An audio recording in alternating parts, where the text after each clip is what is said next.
guys, welcome to my prepared and peaceful era, and I'm going to be making some homemade bread, pancake mix, and butter because I am done letting my week run me. I am trying to be more intentional with my time, you guys. So I'm going to take a little extra time out to prepare some things for the week today to make my week run smoothly. So without further ado, y'all, let's get right into this video. Y'all know what time it is when y'all see me in my kitchen. I always get to washing my hands first.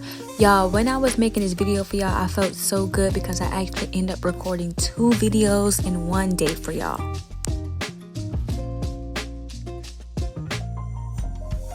The first thing I'm going to be making in this video today is some pancake mix. I already had my heater on so I can get the house warm for me to make the bread. But the first thing I'm going to knock out is a pancake mix since that was the easiest thing to knock out.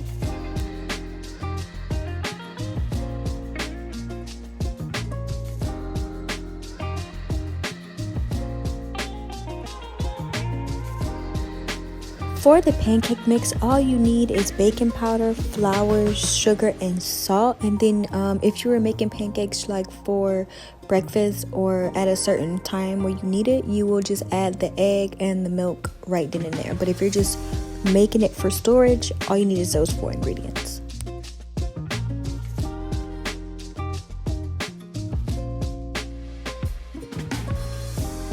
Y'all already know I can't think when my space is not clean, so this is me just tidying up from me prepping the pancake mix, y'all. And this don't take long at all. Like if you don't have a stand mixer, you can put all these ingredients in a bowl, mix it with a fork or whisk it together. But yeah, this is a super easy recipe that you can make and you can store away for whenever you're ready to use it.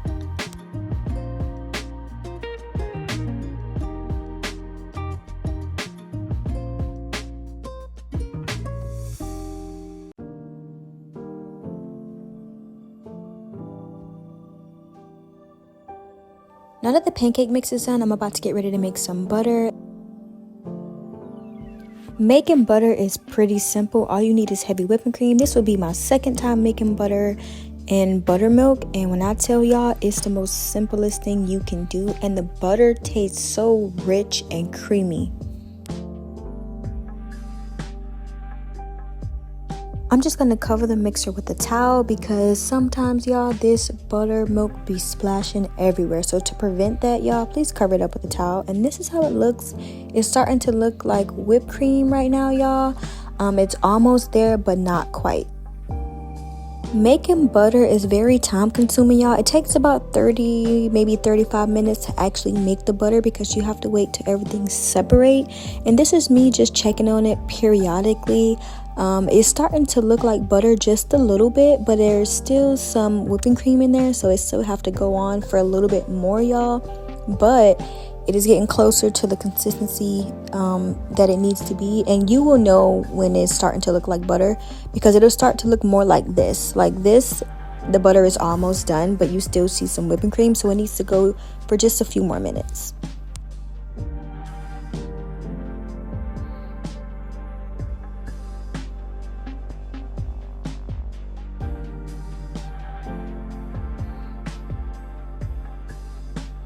Once your butter is done mixing, that is how it should look. Now I'm just getting ready to scoop my butter out, and then all the buttermilk will be at the bottom of the bowl. So when you're making butter, you have to rinse your butter off to try to get all of that buttermilk out because you don't want it to spoil. So I would rinse my butter maybe 3, 4, maybe even 5 times, but you want to rinse it out until all the fogginess is gone from the butter.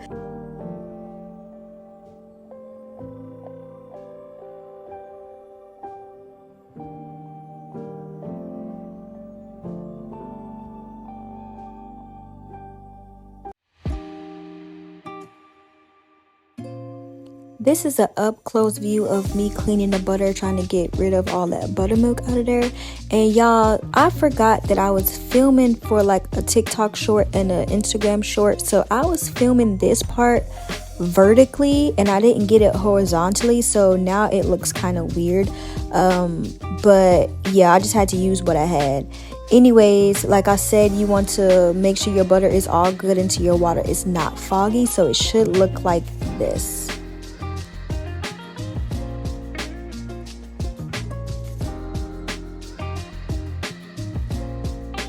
Alright, so now that the rinsing part of the butter is done, you're going to knead it to make sure all of the water is out, and then we're going to get ready to salt it.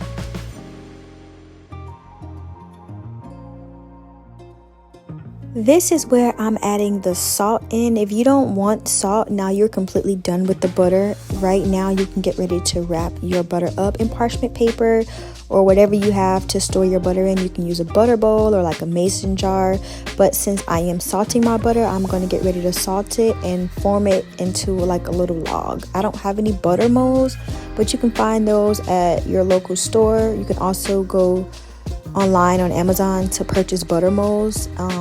But yeah, that's pretty much it. I'm just adding just a pinch more salt to it because I do like salted butter. And once I get it molded, I'm going to put it on my parchment paper and wrap it up.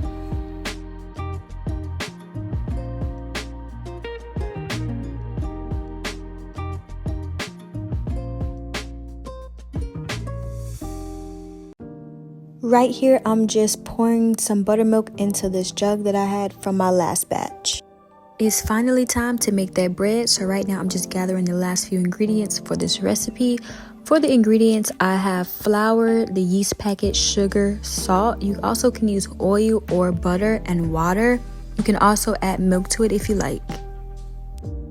The first thing we're going to do is add water to our mixer. After we add the water, I'm going to add 2 tablespoons of sugar to that, and then I'm going to add the whole packet of yeast. After I add the packet of yeast, I'm going to go ahead and give it a little mix. I'm going to let my yeast bloom for 10 minutes and then come back. This is how your yeast should look. And now we're about to get ready to add the rest of the ingredients. So I'm about to get ready to add my salt to the mixture.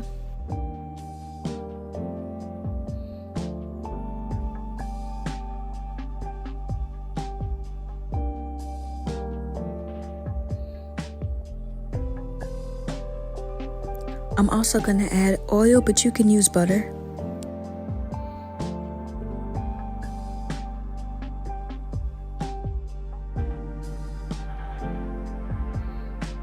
Now I'm getting ready to go in with the flour. I am going to add 2 cups of flour in the mixing bowl first and then let that mix for a little bit and then slowly add that last 1.5 cups of flour.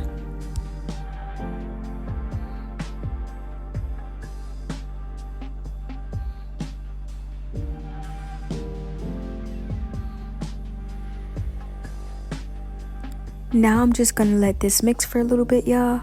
And then I'm going to get ready to add the flour when it's time. This is how it looks up close, y'all. Now I'm about to get ready to start adding a little bit more flour in at a time.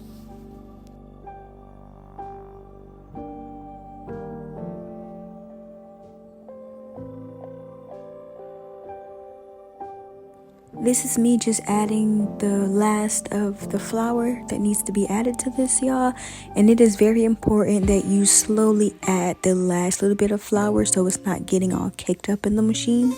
And you want the flour to be evenly distributed.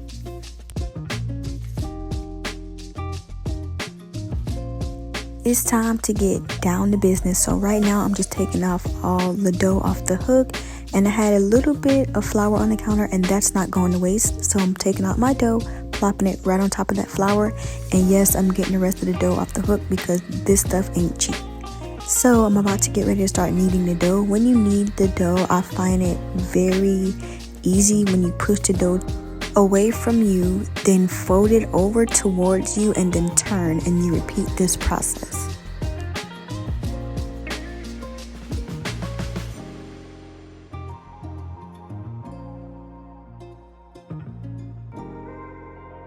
After you're done kneading your dough, you want to go ahead and form it into a little ball.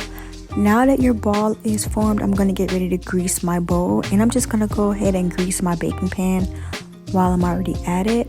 But now that that's greased, I'm going to let this sit in a bowl. I'm going to cover it up with some saran wrap. This part is optional, but I find it way easier to trap the heat. And then I'm going to cover it up with a towel and set my timer for 30 minutes. And all we have to do is let the dough double in size.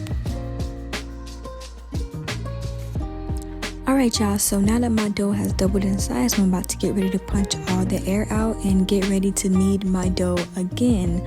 But this time, after you knead your dough, you're gonna shape it into a loaf, or you can shape it into some rolls if you're making dinner rolls.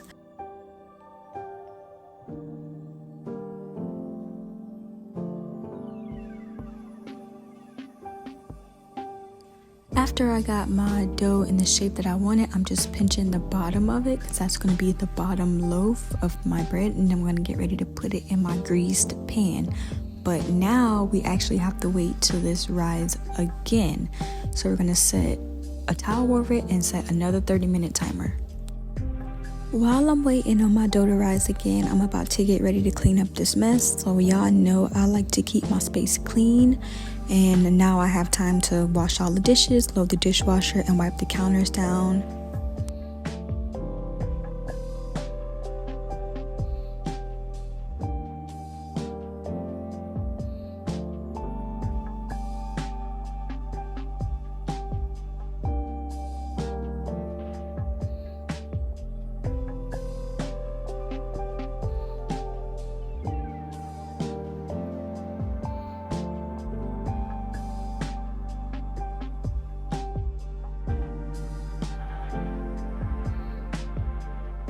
Y'all, look at my bread. It has been 30 minutes, and you will know when it's time to put it in the oven if your dough is just above your rim of the pan. I have my oven set for 350, and I'm going to set a timer for 25 minutes. Alright y'all, so this is how the bread turned out. I forgot to record the process where I did go over my bread with the egg wash. Y'all, my bread rose a little higher than expected, so I actually had to lower the rack. But after I did the egg wash, I did put it back in the oven for 3 more minutes. And right now I'm just buttering the top of my loaf with some homemade butter that I made, y'all. And when I tell y'all my house smells so good, it smells really good in here.